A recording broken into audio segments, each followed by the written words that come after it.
In today's video, you may learn to fashion the tools by which you may build for yourself any condition you desire.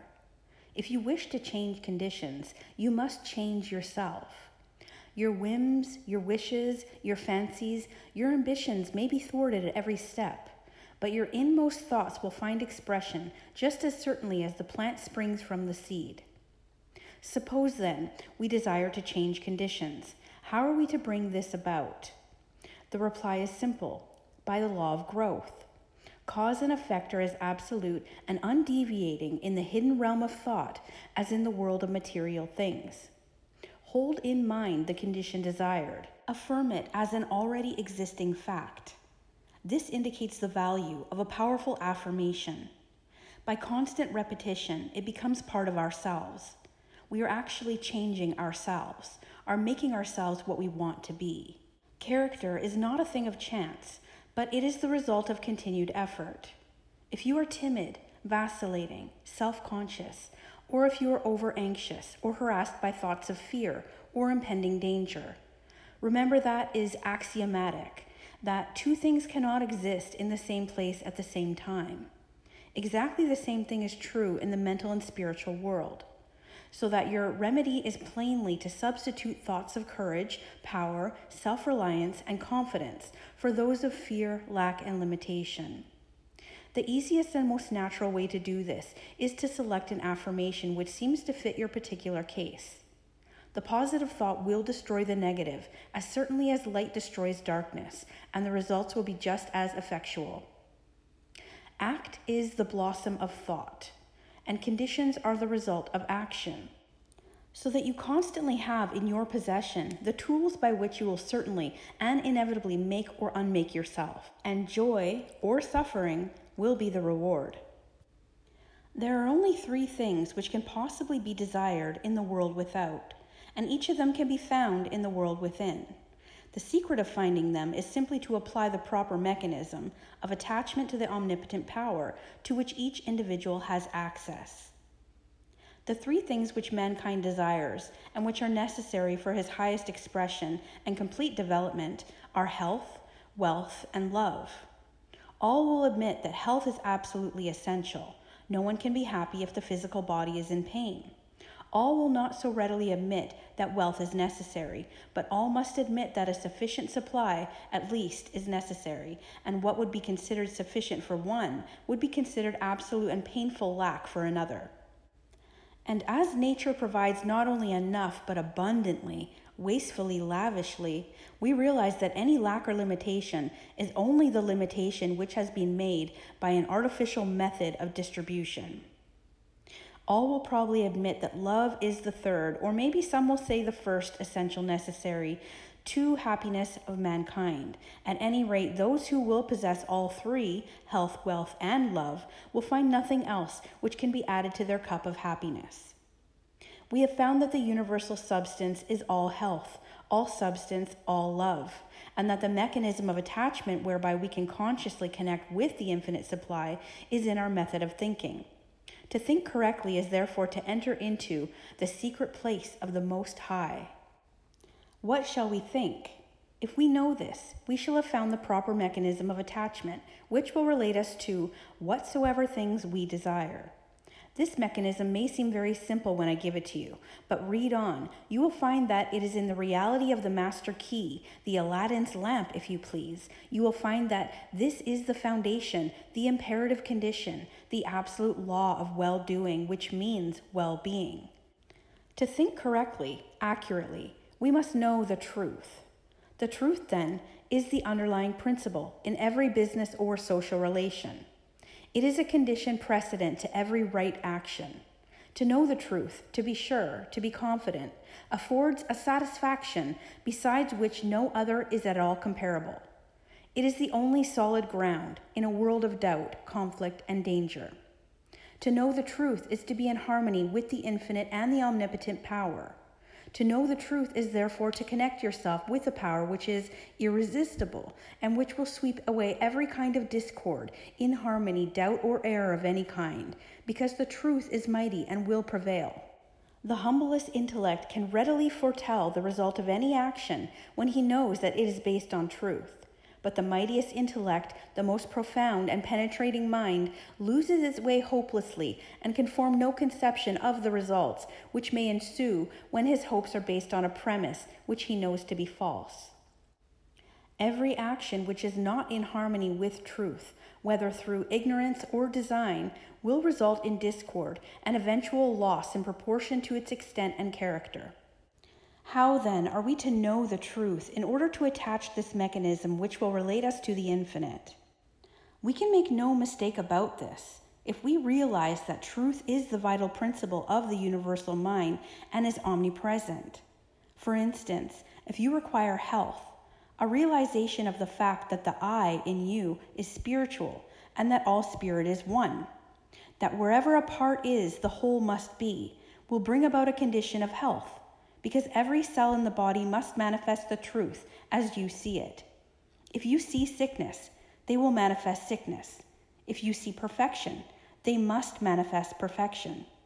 The affirmation, I am whole, perfect, strong, powerful, loving, harmonious, and happy, will bring about harmonious conditions. The reason for this is because the affirmation is in strict accordance with the truth, and when truth appears, every form of error or discord must necessarily disappear. You have found that the I is spiritual. It must necessarily then always be no less than perfect. The affirmation I am whole, perfect, strong, powerful, loving, harmonious, and happy is therefore an exact scientific statement. Thought is a spiritual activity, and spirit is creative. Therefore, the result of holding this thought in mind must necessarily bring about conditions in harmony with the thought.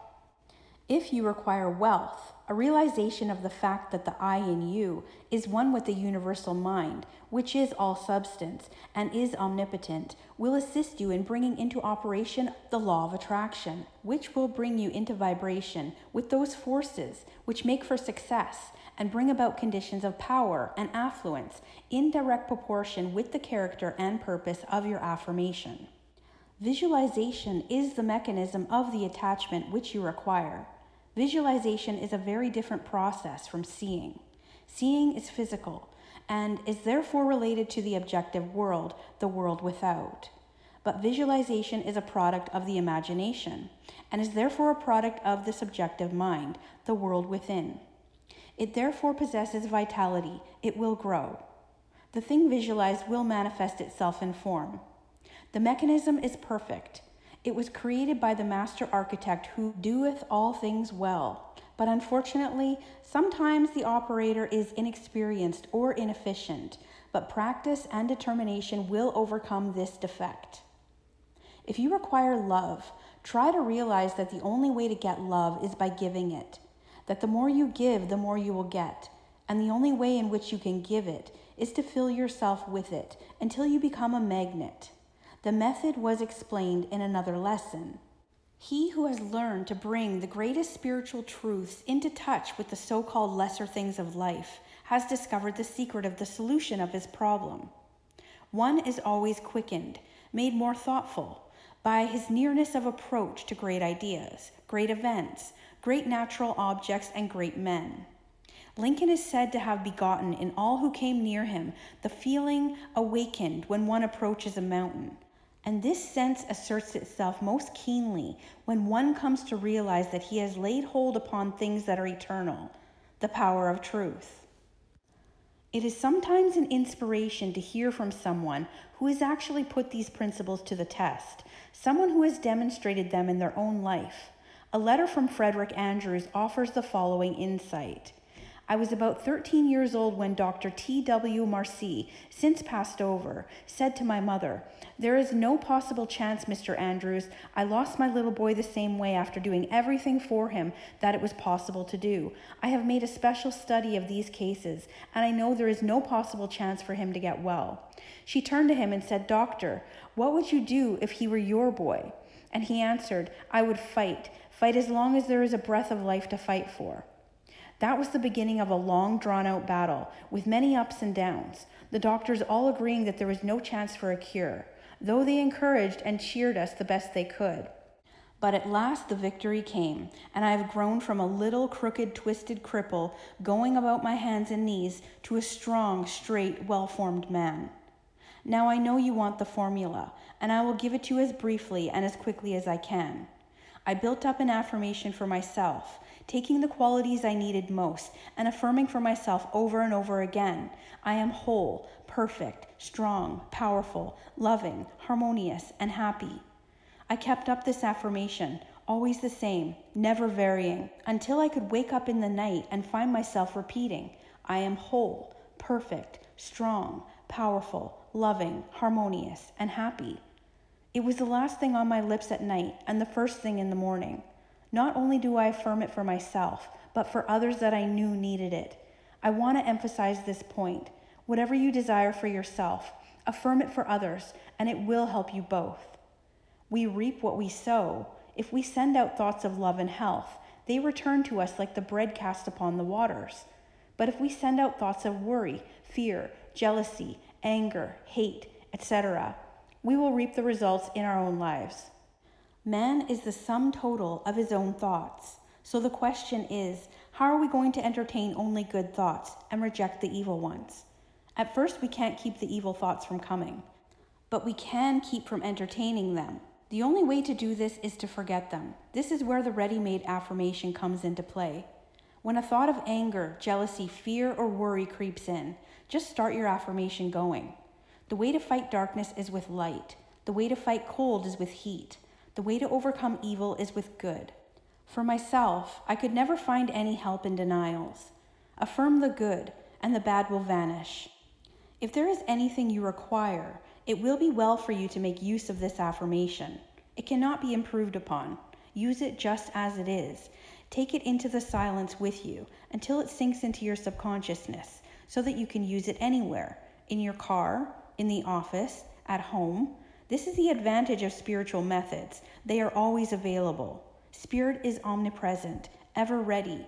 All that is required is a proper recognition of its omnipotence and a willingness or desire to become the recipient of its beneficial effects. If our predominant mental attitude is one of power, courage, kindness, and sympathy, we shall find that our environment will reject conditions in correspondence with these thoughts. If it is weak, critical, envious, and destructive, we shall find our environment reflecting conditions corresponding to these thoughts. Thoughts are causes, and conditions are effects. Herein is the explanation of the origin of both good and evil. Thought is creative and will automatically correlate with its object. This is a cosmological law, a universal law, the law of attraction, the law of cause and effect. The recognition and application of this law will determine both beginning and end. It is the law by which in all the ages and in all the times the people were led to believe in the power of prayer. As thy faith is, so be it unto thee, is simply another shorter and better way of stating it. This lesson, visualize a plant. Take a flower, the one you most admire, bring it from the unseen into the seen, plant the tiny seed, water it, care for it. Place it where it will get the direct rays of the morning sun. See the seed burst. It is now a living thing, something which is alive and beginning to search for the means of substance. See the roots penetrating the earth. Watch them shoot out in all directions, and remember that they are living cells, dividing and subdividing, and that they will soon number millions, that each cell is intelligent, and that it knows what it wants and how to get it. See the stem shoot forward and upward. Watch it burst through the surface of the earth. See it divide and form branches. See how perfect and symmetrical each branch is formed. See the leaves begin to form, and then the tiny stems, each one holding aloft a bud. As you watch and see the bud begin to unfold, and your favorite flower comes into view. And now, if you will concentrate intently, you will become conscious of a fragrance. It is the fragrance of the flower as the breeze gently sways the beautiful creation which you have visualized. When you are enabled to make your vision clear and complete, you will be enabled to enter into the spirit of a thing. It will become very real to you. You will be learning to concentrate, and the process is the same, whether you are concentrating on health, a favorite flower, an ideal, a complicated business proposition, or any other problem of life. Every success has been accomplished by persistent concentration upon the object in view. Part 9, study questions with answers. What is the imperative condition of all well-being? Well-doing. What is the condition precedent to every right action? Right thinking. What is the underlying condition necessary in every business transaction or social relation? To know the truth. What is the result of knowledge of the truth? We can repeatedly predict the result of any action that is based upon a true premise. What is the result of any action based upon a false premise? We can form no conception of the results which may ensue. How may we know truth? By a realization of the fact that the truth is the vital principle of the universe and is therefore omnipresent. What is the nature of truth? It is spiritual. What is the secret of the solution to every problem? To apply spiritual truth. What is the advantage of the spiritual methods? They are always available. What are the necessary requirements? A recognition of the omnipotence of spiritual power and a desire to become the recipient of its beneficial effects. So, what do you think? Let me know in the comments if you agree or feel differently. And thanks for watching.